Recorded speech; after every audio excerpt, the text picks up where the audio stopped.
sure he... But you see, by the laws in our It's outrageous. alleged justice system, what some people, I bet some of you guys out there don't know this, that just because he was innocent, that really has no bearing on the technical issues. You see, actual innocence is not a constitutional issue. I know you may think so, but it's not. You can ask our Honorable Supreme Court, what's that case? A guy named Herrera down in Texas. They got him. They got him for killing a cop. He did it. Okay. And then somebody else admitted they did it. And so Herrera had the nerve to file an appeal. But this is Texas, so they turned him down. They turned him down. They went all the way up to the United States Supreme Court. And I think it was the Honorable Chief Justice Rehnquist, I think, that basically said, well, you may be innocent, Mr. Herrera, but you have no constitutional issues, and actual innocence is not a constitutional issue. That's not a quote now, but that's my interpretation. And as they said, he did have another option. There was no question. He said you can always appeal for a pardon to the governor in Texas. And he did, but obviously he didn't do it right because they fried him. So, that's the way it goes. You know that when you talk to my audience, Steve, right, and the audience that Bobby has down here, and we're talking to 3 prisons out there that view us. We have a following of, and of course now of course you didn't know the priest until just recently. We do have a pretty large constituency that follows our program, been loyal now for 5 years, and are interested in the justice systems and people's rights and stuff like that. And what you're talking about right now is very, very frightening. Oh, it is. I mean, it is very, very so frightening. Scary, and like I said, and I mean, this is why I want to make sure, that people do read this book.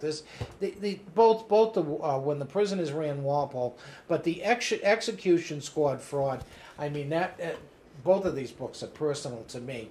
But again, as I said, as I got into your book and I was reading it, actually through Bobby that I found out you had, I picked it up, and then I got to the page and I saw Robert Fitzgerald's name there, and I went, oh my God. I said, I didn't even have to go further than that. I said, I know how he got framed, because he didn't get me, so I was looking for others. And then, of course, I read, and as I read each one of the individuals' names that were involved with that, I knew there were background between him and others that he was very angry at. Yeah. I knew that from my own operating with him, I knew that he was very, very angry at Miles Corners, supposedly for sharing stuff or whatever. A personal issue that for somebody to set somebody up for murder is beyond. It's just beyond belief. It's bad enough, but that's beyond belief. One of the main reasons, in the end, that I wrote the book, what it came down to, was the fact that I'm far from the only person this has happened to. And, all right, I was in for a bank, I did, never denied it. That doesn't give them the right to frame you for a murder. And we'll go beyond me being in it. There are people out there that are totally innocent, citizens, that can get framed. There are so many examples of cases that... I know that you were talking on Bobby's show about the Bennett case in Massachusetts, where unbelievable. People don't think these things can happen to him. Here he is, the poor black guy, right? I forget the name of the Charles Stewart. Stewart kills his wife in the car, and blames. Oh, it was a black guy. Next thing they got Bennett, and all the papers framed him. I mean, he wouldn't have got a trial. He was beat. Yeah, he was good. And he wasn't... If Stewart's brother didn't roll over on him and say, oh, it wasn't that Bennett, it was my brother. That's it. Willie Bennett will be doing time, and as I said, there'd be people outside the State House every month saying he should be executed, bring back the death penalty. He'd be one of those classic examples of why there should be a death penalty. Look at evil Willie Bennett. He killed a 9-month pregnant woman. Right. What a horrible shooting that was. And there was nobody that didn't believe that he did it. No, even people said he was there. My understanding was he wasn't even around. As I said, when people start lying and I don't think it's legal to talk about that, is it? How the cops intimidate people and say, if you don't say what we want you to say, then we're going to charge you with drugs, or we're going to give you this much time for drugs. My question is, when I read your book and I read it, and I'm on my second time reading it because I really perused it to go through the whole thing and everything. My question is, I mean, they set you up so much. Delahunt, we were working with Delahunt was supposed to be a nice guy at the time. And he's doing this at the same time. He's talking about bringing schooling into prisons and all this. And my question is, do you have civil recourse because of this with these guys? No, because I put in at the end. Okay. But the thing is, I put in to a lesser charge. I specifically stated for the record at the plea that I did not commit the crime. Right. But here's what you got to understand. As you'll know from being there as anybody, 99.9% of the people, when you plead into something, it's so they won't retry you. Right. With me, it was the exact opposite. I wanted them to retry me because I came up with so much stuff over the years. I've got them lying. I've got them hiding evidence. You get into it in the book and you'll understand what I'm talking about. The point is, there's a letter that... The letter that said you... It's so much worse than the letter. They hid. Yeah, of course. They only hid it for 20 years. They found it the day after the evidence came out that I didn't do it.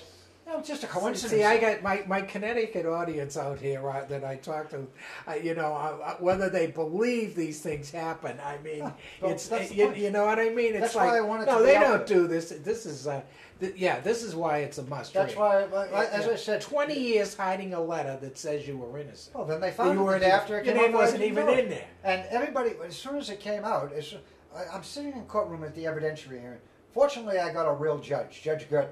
And Mr. Gerthy, and it was still weird. They didn't even want me brought back. This is my second trip out, and I've been gone for 7 years at this point. They did everything they could to stall me from coming back. And I'm talking to my lawyer, Bob Sheketoff, and he said they don't want you to come back. They said they're going to come down here to Lewisburg. They're going to set up the TV cameras and the audio and the video and everything, and they're going to set them all up in the courtroom. And you can talk. It's just like you're going to be in the courtroom. I said, fine, what happens if I want to ask you a personal question? Do we ask everybody in the courtroom to cover their ears? He said, call me tomorrow. He went and told Nancy Good, know what I said? She said, bring him back. I came back at the end of the first day. It's obvious. I couldn't have done it. The guy was dead before the liar ever put me there. Right. But what happens is, I was starting the next day, and I'm sitting there, and my lawyer, Al Kaplan, my original trial lawyer who came back to testify for me, said the week trial judge handled the case was a total perversion of justice. But anyways, he's sitting there waiting, courtroom's packed, and Bob Sheketoff comes over and he hands me this piece of paper. He said, Steve, did you ever see this? No, I reckon it's the Cardinal letter that was written the night of the murder 20 years earlier. He wrote it, described how he found the body, who sent word in from the street to get him killed, why he was killed, somebody saying he's a rat, the whole thing. He never mentions me or the other two guys, Kimmel and Kegney. Okay.